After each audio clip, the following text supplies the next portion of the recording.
Hello बेंगवा, कहाँ है? मालिक बुलाते, सब लोग लेके आओ वहाँ से।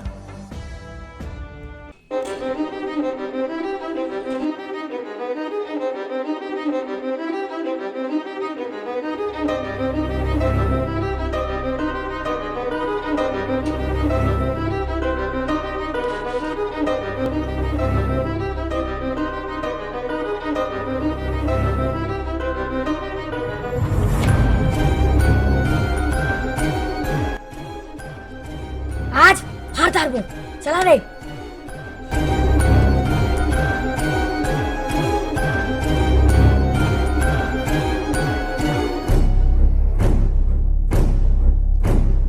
अरे मटका हमको बिठा दे रे।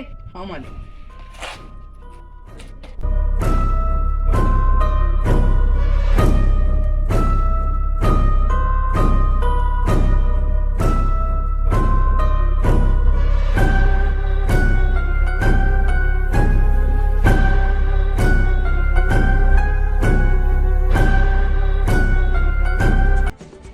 अरे चल रे चल रे। हाँ मालिक।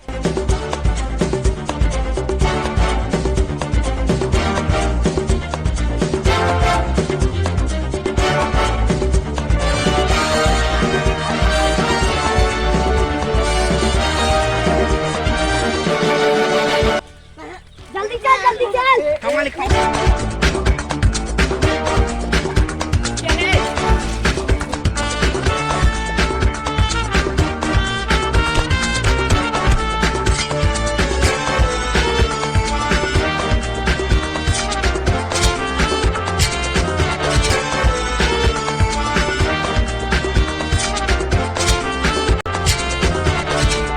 उतारा रे मौका रे।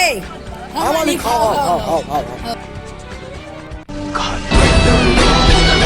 आज हार तार को।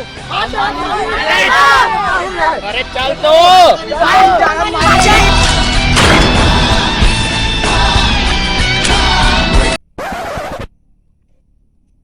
दूसरा के खेत में फाड़े मिगर मजा आती। हाँ मालिक। हाँ मालिक।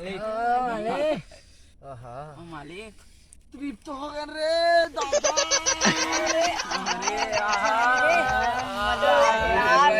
खल खल लागिस रे। अरे निम्बा खल खल ले रे।